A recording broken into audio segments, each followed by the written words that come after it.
guys, what is going on? This is your old pal, CHH. So, I don't get to do this too often, but I love it when I get to make a video called I bought a bunch of Laserdiscs in 2024. So, huge shout out to my boy Zach over at the flea market that I go to. He hits me up from time to time when he has stuff that he thinks I'd be interested in. And I got a score, guys. I got a stack of Laserdiscs here that I want to show you guys. I think you guys are going to get a kick out of this. You know, Laserdisc, in a brief summary really quick, was a format that lasted well over 20 years. Well over. It lasted a little over 20 years. And I get in and out of love with Laserdisc. I think it's one of the coolest formats. I mean, it's the format where we saw the birth of scene selection. It's where we saw the birth of audio commentaries on the release. There's a lot of things about Laserdiscs that are still mega prominent today, and it's truly a film fan lover's format. So getting stuff from my collection is always fun. I've got to get a working player soon. My player busted, and unfortunately now Laserdisc players are getting super expensive. But I love the format. I will get a replacement player because I will watch my Laserdiscs on that TV, because that's the way you're supposed to watch Laserdiscs, on nice CRTs. Well, you can do them on flat screens too and make them look pretty good, especially if you upconvert your player. But with all that being said, I got a stack of them, and I want you guys to see how cool these are, the artwork and everything. So we're going to get started. The first Laserdisc we're looking at, guys, is Species. This is a deluxe letterbox edition. So Species came out in the mid-90s, right? I think it was 1996. And as you can see, they prominently tell you deluxe letterbox format, and there's even a box right here on the back. And it says, as seen in letterbox format, as seen in theatrical release, this film is presented in a 2:35:1 aspect ratio letterbox format. The black bars at the top and the bottom of the screen are normal for letterbox format. You're probably asking, why does it say that? Why does it say this is normal? Because when Laserdisc was really starting to master its own self, meaning like when Laserdisc was starting to really look good, because in the 70s and 80s and even in the early 90s a little bit, Laserdisc was basically high-res pan and scans, and they filled up your television screen. But after a while, when the directors were really having a lot of say in their releases and the format was really trying to boost its presentation, they started releasing stuff as widescreen.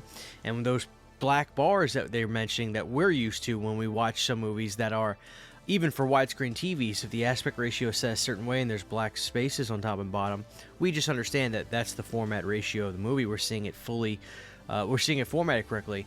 That was a new thing back then, and that was throwing people off. Some people thought that their player was messed up, so that's why it says that, just as a learning curve for people. But yeah, Species, man, really cool. I love the artwork on this. Looks really, really good. Species, man. I like Species 1 and 2 a lot. I don't remember much from 3. I can't even tell you when's the last time I saw it.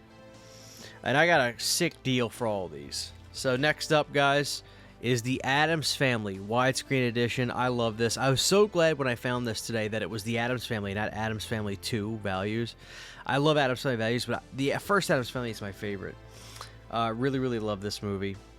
What can I say? There's the artwork on the back. There's Christopher Lloyd as Uncle Fester, my favorite character from the Addams Family. So, yeah, love the artwork. It's like the VHS stuff, except blown up, and you get more image. That's the cool thing about Laserdisc too, was the artwork. That's what drew me to the format initially, was seeing the artwork, seeing the presentation that they do, and that sort of stuff. So, yeah, very, very cool. Very, very cool. So that is Addams Family. Next up, guys, rest in peace to the great John Candy. I got Uncle Buck, which this got announced from Kino on 4K, which I'm so excited for. I love Uncle Buck. Any chance I can to get John Candy Laserdiscs, I get them.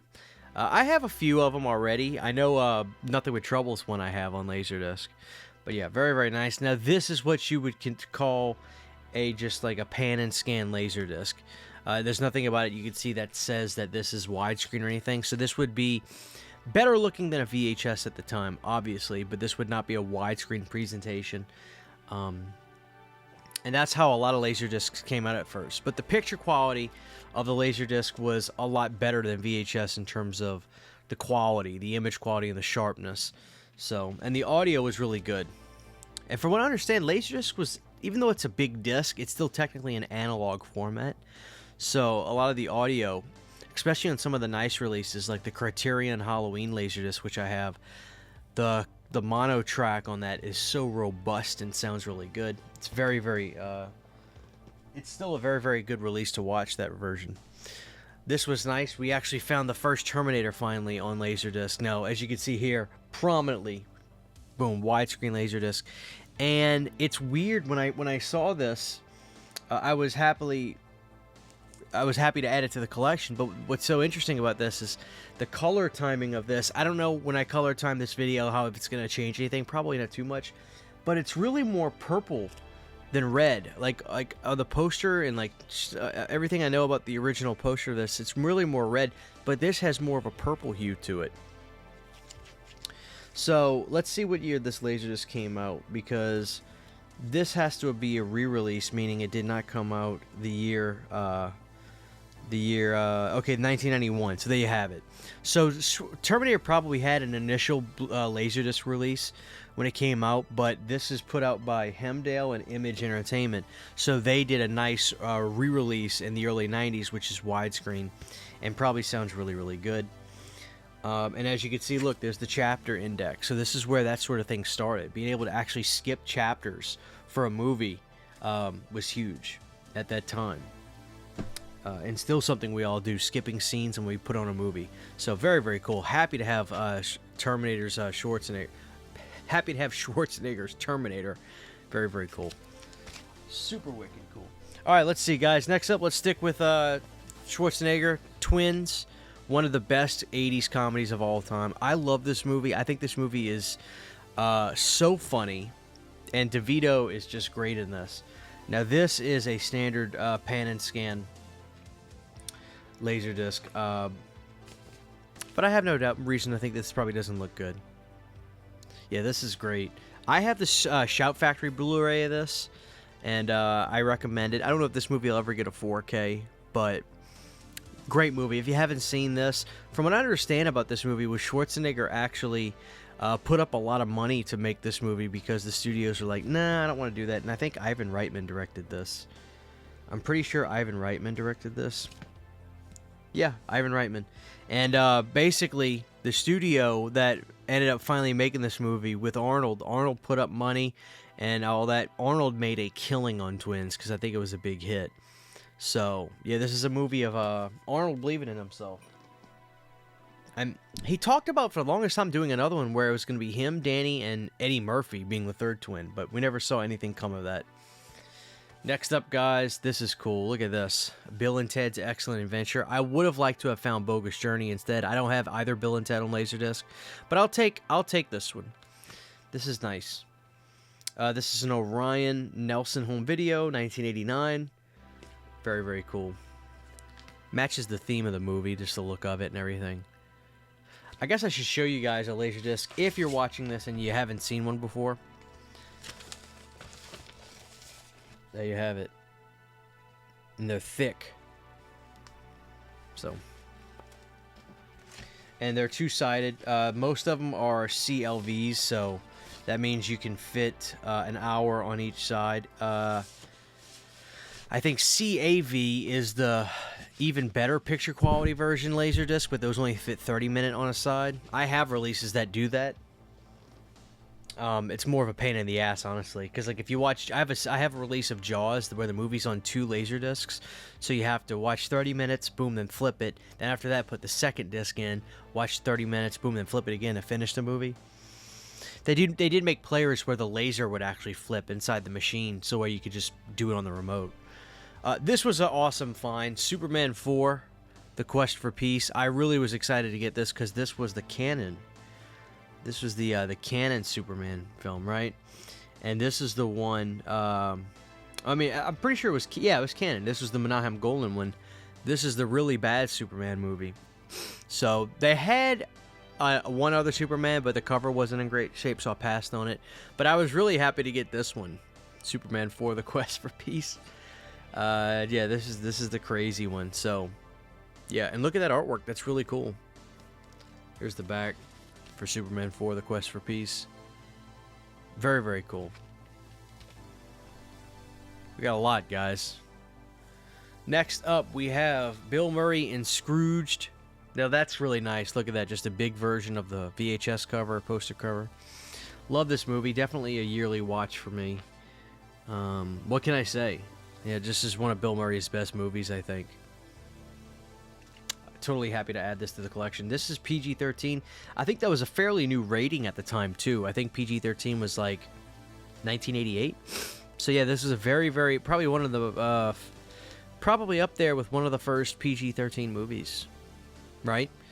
I'm pretty sure that started in the late 80s. I could be off on that, though. But I'm pretty sure that, yeah, because I know that Killer Clowns was one.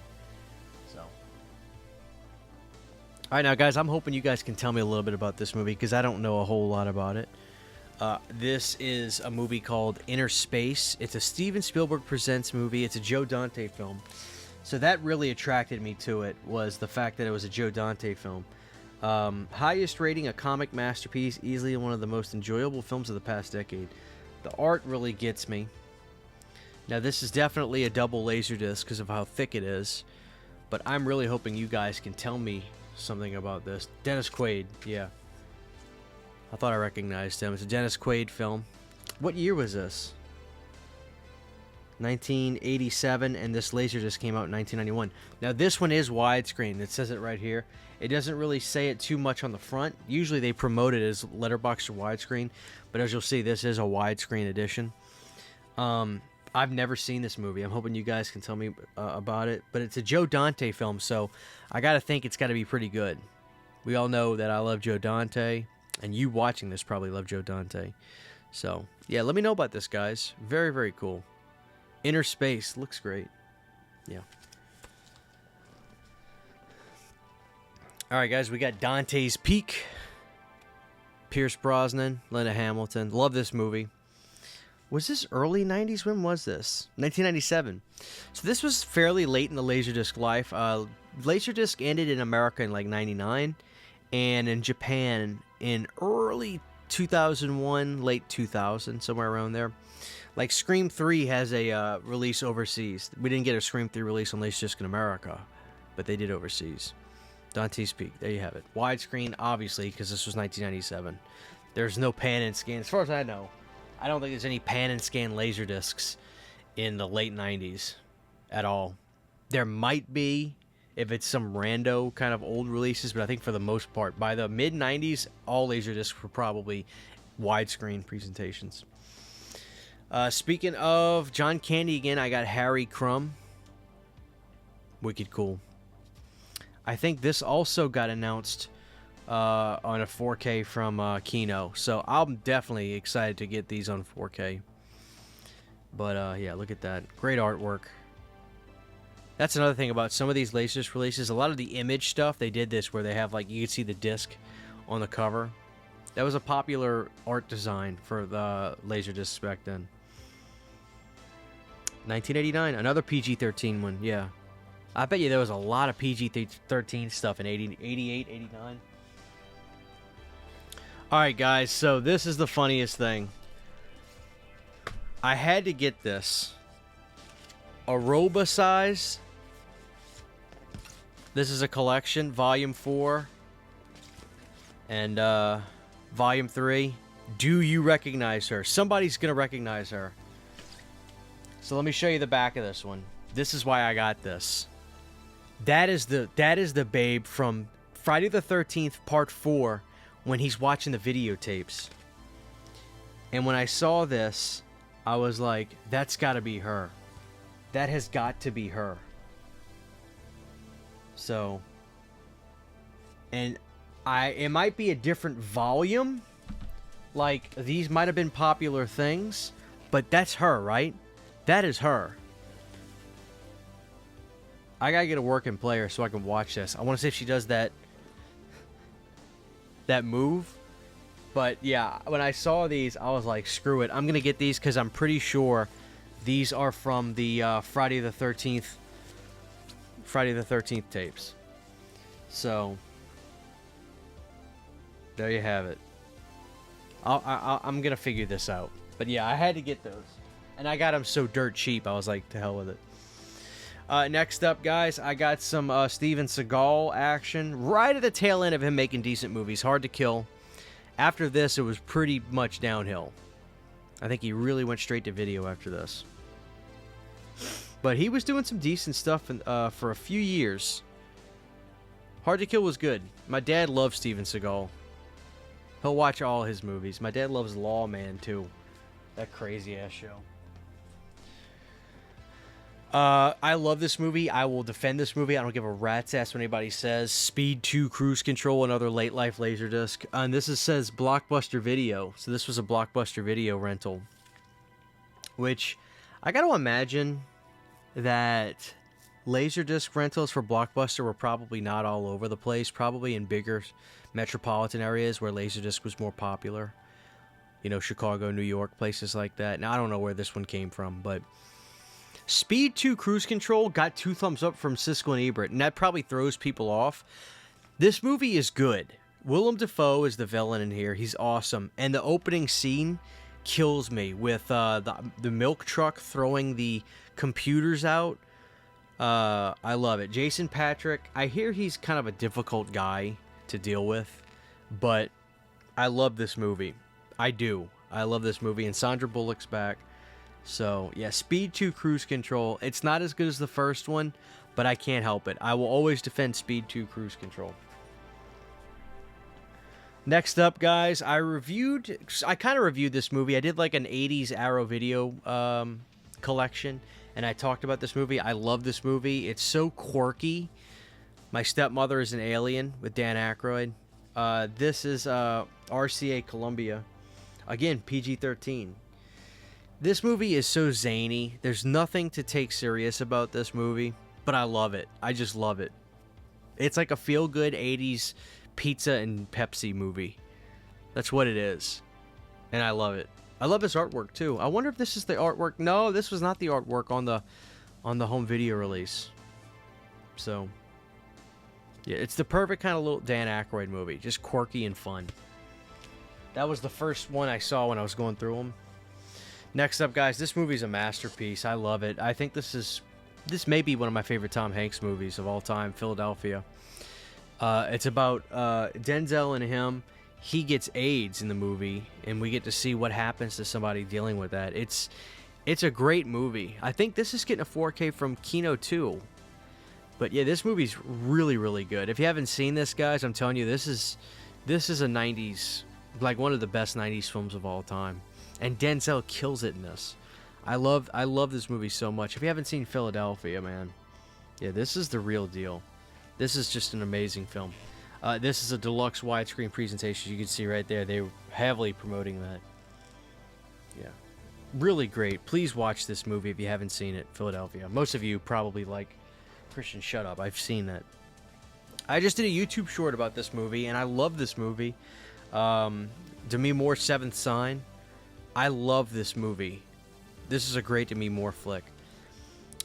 Pretty creepy flick, too. Yeah.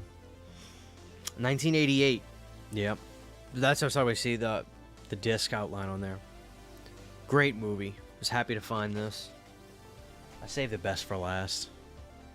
Next up, guys. I love this movie, but I can't really defend it, and that is RoboCop 3. But I love the artwork on this, too. This is a Fred Decker movie.